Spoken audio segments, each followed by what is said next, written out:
एक व्यक्ति जिसने अपनी पत्नी को 14 साल पहले अपने हाथों से उसका अंतिम संस्कार किया हो और 14 साल बाद वो पत्नी नजर झुकाए घूरते हुए उस पति के सामने खड़ी हो, तो उस पति का क्या बनेगा? मैं आपसे पूछना चाहती हूँ, जिसका अंतिम संस्कार स्वयं अपने हाथों से किया हो और वो घूरती हुई 14 साल बाद आपके सामने खड़ी हो जाए, तो फिर आपको कैसा लगेगा? आज की स्टोरी बहुत रोचक है। एक और बात, इंसान का जो दिमाग है ना, इसे जितना यूज करते हैं ना, उतना ही ये बढ़ता जाता है। इंसान इस दिमाग से कुछ भी कर सकता है, कुछ भी कर सकता है अगर वो इसे लगाना शुरू करे। अच्छाई की तरफ लगाए तो बहुत अच्छे कार्य निकलते हैं, लेकिन अगर बुराई की तरफ लगाए तो वो बहुत भयावह होता है। सुनकर भी डर लगता है, लेकिन कुछ लोग कर गुजरते हैं। आज एक बहुत दर्द भरी कहानी है, बहुत दुख भरी कहानी है, बहुत ही ज्यादा दुख भरी कहानी है, क्योंकि एक बेगुनाह ने 14 साल तक वो सब चीजें झेली थी जो शायद उसने किया ही नहीं है। अब इस चीज का जवाब किससे मांगे? सरकार से मांगे या किसी और से मांगे, या उस पत्नी से मांगे जो पत्नी सामने खड़ी थी और घूर रही थी? दोस्तों, आपको मैंने उलझा दिया है और बहुत ही ज्यादा उलझा दिया है। चलो थोड़ा सा सुलझाने की कोशिश करती हूँ। कहाँ से शुरू होती है, कहाँ पर खत्म होती है, और इंसानी दिमाग कितना कुछ कर सकता है, ये भी आप लोगों को आज बताती हूँ। आज की स्टोरी क्राइम से जुड़ी हुई है। सोचा कि थोड़ी बहुत क्राइम को भी नजरअंदाज नहीं किया जा सकता, थोड़ी सी रोशनी इस पर भी डालनी चाहिए। शुरुआत होती है गुजरात के पाटन इलाके से। गुजरात के पाटन इलाके में एक परिवार रहता है। परिवार में पत्नी है, पत्नी और इसका पति है, और इस महिला के सास ससुर हैं। भीकी नाम की ये महिला होती है और इसके सास ससुर हैं, और इसका एक पति है जिसका नाम प्रकाश पांचाल है। भीकी पांचाल पत्नी का नाम है, और इनका एक बेटा है जो करीबन 4 साल का है। यहाँ पर प्रकाश पांचाल मुंबई में नौकरी करते हैं। भीकी अपने सास ससुर के साथ उनकी सेवा करती है और वहीं पर रहती है। सास ससुर का नाम बाबूबेन, सास का नाम है अमृत पांचाल, ससुर का नाम है। सन 2005 की बात होती है, पर 5 फरवरी 2005 को इस पांचाल परिवार में भौचाल सा आया हुआ था। क्यों आया हुआ था? पूरा गांव इकट्ठा होता है, क्योंकि इस घर की बहू खो गई थी। उसका 4 साल का बेटा उसके कमरे में अकेला रो रहा था, और यहाँ से भीकी गायब थी। पूरे घर में हड़कंप मच जाती है। सास का दिल धड़कने लगता है। ससुर बहुत कोशिश करता है इधर उधर ढूंढने की। पूरी रात इस महिला को ढूंढा जाता है, लेकिन ये महिला कहीं पर भी नजर नहीं आती है। पूरी रात से सवेरा हो जाता है। सवेरा होने के बाद भी जो छानबीन थी वो बंद नहीं हो रही थी। अब इन्हें खेतों पर एक लाश मिलती है, इन्हीं के खेतों पर। इस परिवार की जो पांचाल परिवार होता है, पैरों तले जमीन खिसक जाती है। गांव के व्यक्ति वहां पर पुलिस को बुलाते हैं। पांचाल परिवार उस लाश को देखकर, उसे देखकर फूट फूट कर रोने लगता है, क्योंकि उसके कपड़े भीगी के थे और वो चेहरा बहुत बुरी तरह से जला हुआ था, और लग रहा था कि भीगी अब इस दुनिया में नहीं रही है। ये परिवार बहुत सदमे में आ जाता है। इधर जो गांव के लोग हैं वो अपना मुंह बजाने लगते हैं। क्यों बजाने लगते हैं कि अरे, हम तो पांचाल परिवार को बहुत अच्छा और बहुत बढ़िया मानते थे, अरे इन्होंने तो बहू को ही ऐसा कर दिया, बहू के साथ वैसा कर दिया। और पुलिस की भी जो शक की सुई होती है वो पांचाल परिवार पर ही घूम जाती है। इसके बाद आप लोग समझते हो, चाहे उन लोगों ने गुनाह किया है या नहीं किया है। यहाँ पर भीकी के जो माँ बाप होते हैं वो सीधा सीधा आरोप भीकी की सास ससुर पर लगाते हैं, जहाँ पर बाबूबेन और अमृत पांचाल के ऊपर आरोप लगाया जाता है। और यहाँ पर एक और व्यक्ति होता है जो भीकी का जेठ होता है। 3 लोगों को हिरासत में ले लिया जाता है। बहुत पूछा जाता है, जेल के अंदर डाल दिया जाता है। लेकिन परिवार बिल्कुल भी नहीं कहता है कि हमने अपनी बहू को मारा है। ये मामला बढ़ते जा रहा था। मुंबई से जो प्रकाश पांचाल है वो आकर अपने 4 साल के बेटे को देखता है, क्योंकि वो ऐन मौके पर नहीं था तो उस पर किसी का भी शक नहीं होता है। दोस्तों, जिंदगी जो एक हंसता खेलता परिवार था, एक रात में इस परिवार की काया ही पलट चुकी थी। इस परिवार में उथल पुथल हो चुकी थी, वो भी बहुत गहरी उथल पुथल होती है। यहाँ पर जब जो प्रकाश है वो अपने भाई, अपनी माँ, अपने पिता को जेल के अंदर देखता है तो वो फूट फूट कर रोने लगता है। उसे पूरा विश्वास था कि मेरे माँ बाप ऐसा नहीं कर सकते, लेकिन एक तरफ वो अपनी पत्नी के लिए भी रो रहा था, क्योंकि अब की बार वो भिकी को अपने साथ मुंबई ले जाता। एक फ्लैट उसने किराए पर लिया था और वो कहना था कि अब की बार माँ, मैं भिकी को और अपने बेटे को अपने साथ रखूंगा। लेकिन घर में ये हादसा हो जाता है।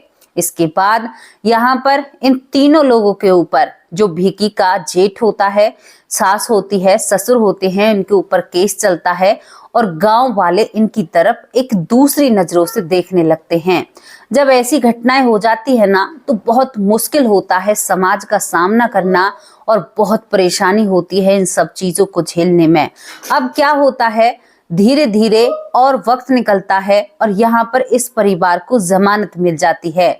जमानत में ये परिवार बाहर आ जाता है। बाहर आने के बाद ये परिवार बहुत कोशिश करता है अपने आप को नॉर्मल करने की, लेकिन ये परिवार नॉर्मल नहीं हो पाता है। समाज के ताहने इनको जीने नहीं दे रहे थे, समाज की बातें इनको चैन कहाँ लेने दे रही थी। जिंदगी बहुत बद से बदतर हो रही थी।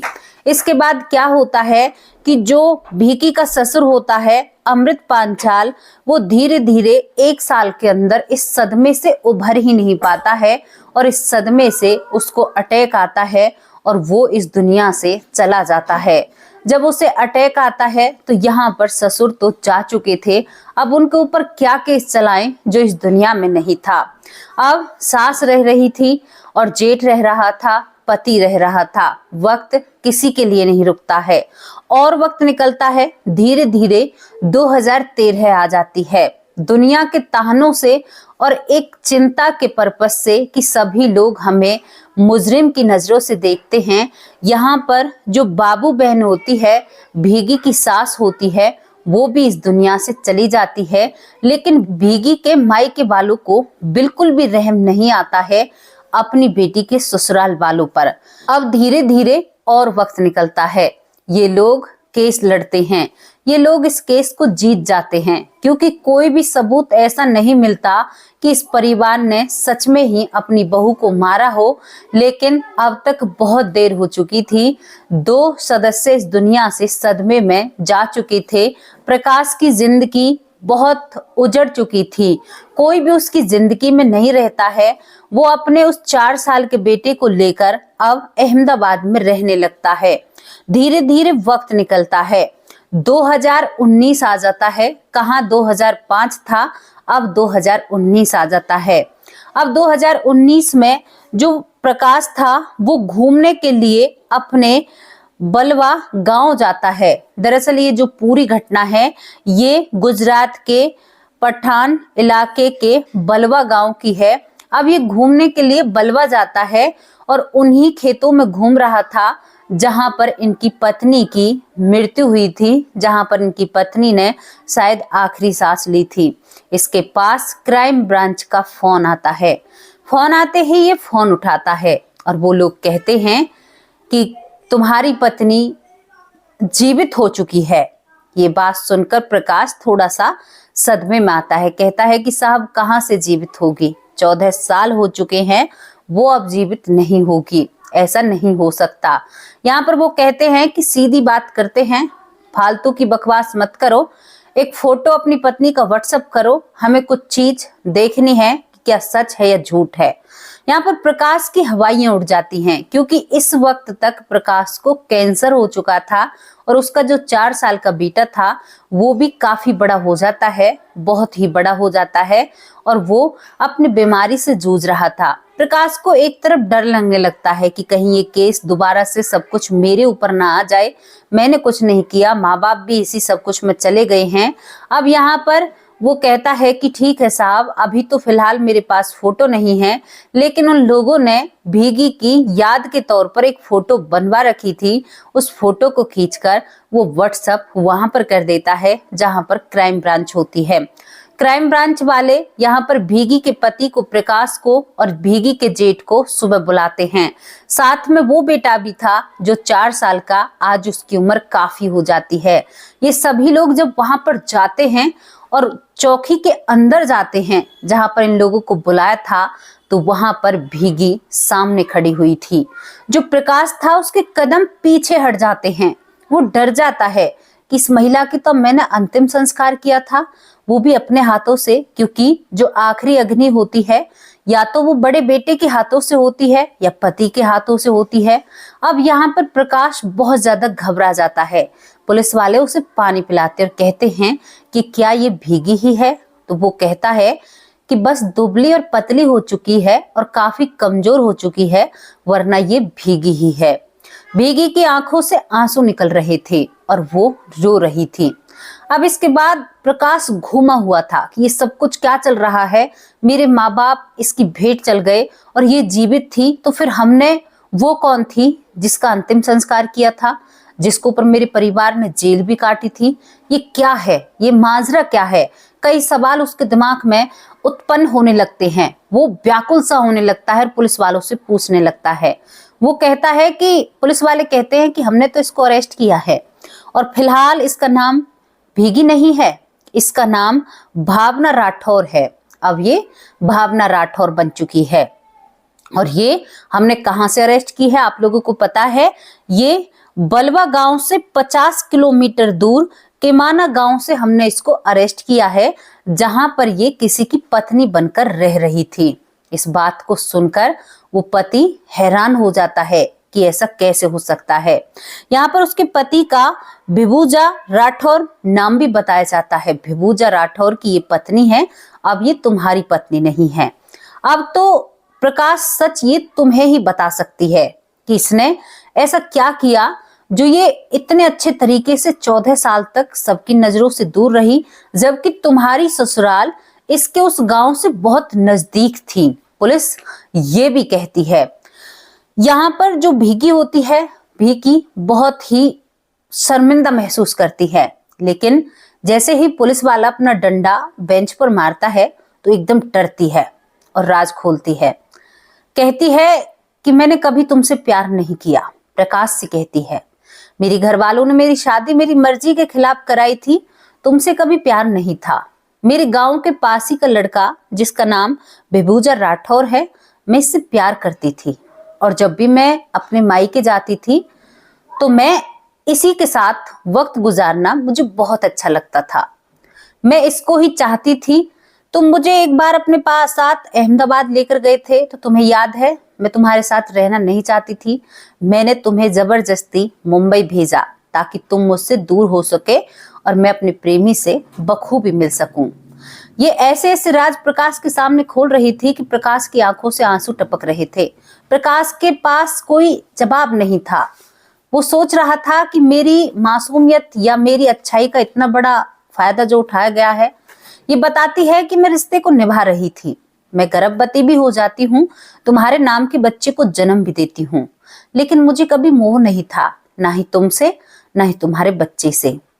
उसके बाद तुम्हें याद है गांव में एक पागल औरत घूमा करती थी जो दर बदर सभी के घर से रोटी मांग कर खाया करती। गांव वालों ने सोचा कि वो कहीं भाग गई। वो कहीं भागी नहीं थी। उस रात जो 5 फरवरी 2005 की रात होती है, तुम मुंबई में थे, तुम्हारा परिवार घर में सोया हुआ था। मैं दिन के वक्त जो मैंने कपड़े पहने वो कपड़े मैंने उतारे और एक पन्नी में पॉलीथीन में रखा और उन कपड़ों को लेकर दूसरे कपड़े पहनकर मैं घर से निकलती हूँ। और जो मानसिक हालत पर ठीक महिला नहीं थी, उसे करीबन 2 महीने तक मैंने खाना खिलाया और उसका विश्वास जीता, मतलब उसे मैंने प्यार दिखाया। मैंने कहा मैं तुम्हें बहुत कीमती सामान दूंगी, तो मुझे रात के वक्त मेरे घर के पिछवाड़े मिलना। वो मेरे कहे अनुसार वहीं पर मिलती है और जो मेरा प्रेमी है विभूजा राठौर, वो भी तैयार रहता है 3 लोगों के साथ। हम उस पागल महिला को पहले कपड़े पहनाते हैं जो मेरे पहने हुए कपड़े थे, जो मैंने पूरे दिन पहनकर काम किया था। और मैंने उस दिन तुम्हारी माँ को भी बार बार कहा था कि माँ, मेरी ये जो ड्रेस है आपको कैसी लग रही है। मतलब मैंने पूरे घर में ये बात फैलाई कि आज मैंने कौन से कपड़े पहन रखे हैं। उसके बाद हमने उस पागल महिला की गर्दन को दबाया। गर्दन दबाने के बाद वो महिला मर जाती है। मरने के बाद मिट्टी का तेल लेकर उस महिला के चेहरे को बिल्कुल बहुत बुरी तरह से जलाते हैं, क्योंकि मेरे प्रेमी के 3 लोग होते हैं। और मैं वहां से उसे मारने के बाद मैं अपने पति के साथ, जो मेरा प्रेमी था, पति था, जिसे मैं सब कुछ मानती थी, उसके साथ फरार हो जाती हूँ और अपने घर में रहती हूँ। घर में रहते रहते मैं कभी बाहर भी नहीं निकलती। मैंने कभी अपने मायके वालों से भी संपर्क नहीं किया, क्योंकि मुझे मेरा वो प्यार मिल चुका था जिस प्यार के मैंने बहुत दिन सपने देखे थे, इंतजार किया था। लेकिन कुछ दिन बाद मुझे पता चलता है कि जिसको मैंने अपना दिल दिया है वो व्यक्ति चोर है और वो छोटे मोटे जुर्म करता रहता है। मैंने कहा, जब हमने एक महिला को ही मार दिया तो ये जुर्म हमारे लिए क्या मायने रखते हैं। मुझे कोई फर्क नहीं पड़ा। उसके बाद भीगी बताती है कि मैं 14 साल तक घर से बाहर भी नहीं जाती हूँ, कभी कभार जाती हूँ, अपना नाम बदलती हूँ, आधार कार्ड बनवाती हूँ अपने नाम से, और मेरा नाम अब बदल चुका था। मैं भीगी से भावना बन चुकी थी और मेरे पीछे राठौर लग चुका था। जिंदगी बहुत बेहतर चल रही थी, लेकिन ये निकम्मा, ये बेवकूफ एक चोरी के मामले में पकड़ा जाता है और वहां पर ये मेरा नाम लेता है। मेरा नाम क्यों लेता है? क्योंकि इसने उस महिला के बारे में भी बताया जो पागल महिला गांव की थी, जिसको हमने अपने हाथों से मारा। ये पिटाई के दौर पर उस बात को भी बता देता है। पुलिस इसके पीछे होती है। इसने बहुत बड़ी चोरी की थी, क्योंकि ये कमाता नहीं है, चोरी करके ये घर का गुजारा करता है। इसी वजह से आज मैं पकड़ी गई हूँ। जब ये सारी बातें जो प्रकाश है वो सुन रहा था, कैंसर का मरीज होता है, तबीयत बहुत खराब थी, बेटा भी सुनता है, बेटा की आंखें भर आती हैं। हालांकि यहाँ पर बेटे को नहीं होना चाहिए था, लेकिन बेटा उसके मुंह पर आकर थू करता है और कहता है कि तू माँ के नाम पर कलंक है, तू मां नहीं हो सकती। मेरे बाबा, मेरे दादा दादी, जिन्होंने मेरा ख्याल रखा, मेरी दादी मरते दम तक भी मुझसे कहती थी कि बेटा हमने तुम्हारी माँ को नहीं मारा, लेकिन मैं समझ ही नहीं पाया। मेरे दिल के किसी कोने में हमेशा था कि मेरी माँ बेकसूर थी, लेकिन तू सबसे बड़ी हत्यारी है।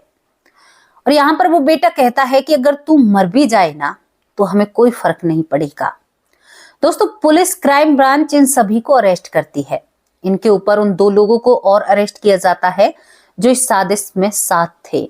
उस महिला का कुछ भी नहीं हुआ, क्योंकि उसका गांव में कोई भी नहीं होता है। वो पागल के तौर पर घूमा करती थी, उसे किसी ने भी नहीं पहचाना, घर वाले भी नहीं पहचान पाए। एक पहचान पर अंतिम संस्कार कर दिया गया। प्रकाश जो कैंसर से जूझ रहा है, कहीं ना कहीं वो समझता था कि कहीं मेरे ही घर वालों से कोई गलती हो गई हो। देखो, दिमाग में 1000 सवाल आते हैं, लेकिन सब क्लियर हो चुका था। तो दोस्तों, मैंने पहले ही कहा था कि इंसान का दिमाग अगर बुरा करने पर आए तो वो किसी को भी नहीं छोड़ता। वो बहुत हैवी हो जाता है, बहुत ही ज्यादा फैल जाता है, क्योंकि जो साइंटिस्ट हैं वो भी हमारी तरह ही दिमाग के होते हैं। जो पागल होते हैं उनका भी दिमाग होता है, और जो बिल्कुल ही लापरवाह इंसान होते हैं, आपने देखा है, जिस तरफ हम अपने दिमाग को चलाएंगे हमारा दिमाग उसी तरफ चलेगा। क्राइम हमेशा कभी भी खुशी नहीं लेकर आता। क्राइम वो राज खोलता है जिन राजों से शायद लगता है कि पर्दा रहे तो ही अच्छा है। इतनी बुराई एक महिला के अंदर, वो इतना सब कुछ कर गई। ये क्या है प्यार? कुछ भी नहीं है। इसे आप प्यार नहीं कहोगे, इसे आप हवस कहोगे। हालांकि मैं अपने चैनल पर ऐसी बातें नहीं बोलती हूँ, लेकिन आज बहुत बुरा लगा। इसे कोई प्यार का नाम नहीं देगा। अरे ऐसा प्यार पर तो बार बार थू है। ऐसे प्यार को लात मार के निकालना चाहिए कि जो इतने लोगों को खा गया। वो व्यक्ति जो अपने माथे पर दाग लेकर गया था कि बेटे की बहू को मार दिया। वो बुजुर्ग महिला जो इस शर्मिंदगी से घर से बाहर नहीं निकला करती थी कि लोग देखेंगे कि इन लोगों ने अपनी बहू के साथ ऐसा किया था। गांव में ये बातें बहुत बढ़ चढ़कर होती हैं। तो मैं सभी उन महिलाओं से कहना चाहती हूँ, सभी उन लोगों से कहना चाहती हूँ कि केवल तुम ही नहीं हो इस संसार में, सबकी मान मर्यादा, सबकी प्रतिष्ठा तुमसे जुड़ी हुई होती है। तुम्हें अपने आपे को काबू में रखना होगा और अपने आप को एक सही तरीके से इस समाज में रखना होगा। ये कतई बर्दाश्त करने लायक बात नहीं है। ऐसा प्यार कोई प्यार नहीं है। इसे प्यार का नाम बिल्कुल मत देना, प्यार को बदनाम करने वाली है। प्यार त्याग है, तपस्या है। प्यार किसी के लिए जिंदगी छोड़ना है, किसी की जिंदगी लेना नहीं है। प्यार त्याग करना है कि सब कुछ छोड़ दिया, जा तेरे पीछे, ये प्यार है। ये प्यार नहीं है कि सब कुछ हड़प लिया और तू मेरी है। सब बकवास है, ढोंग है, डपासे हैं। दोस्तों, ये स्टोरी यहीं पर खत्म हो जाती है, लेकिन एक परिवार तिनके की तरह बिखर जाता है। दो बाप बेटे रहते हैं, वो अपनी जिंदगी कैसे गुजार रहे हैं ये उन्हीं को पता है। वो अपने बेटे के साथ आखिरी वक्त गुजारना चाहता है, जिसका नाम प्रकाश होता है। जो भीगी थी वो भावना बनी। भावना हो या भीगी हो, अब सलाखों के पीछे मौज कर, मस्ती कर, प्यार कर, कुछ भी कर, तेरा प्रेमी तेरे साथ है। तेरे ऊपर कानून का डंडा जरूर घुमा है। दोस्तों, ये घटना यहीं पर समाप्त हो जाती है। इस पर अपनी बढ़ चढ़ कर अपनी राय रखना और कैसी आप लोगों को ये स्टोरी लगी, आप लोगों के सामने रखा हमने।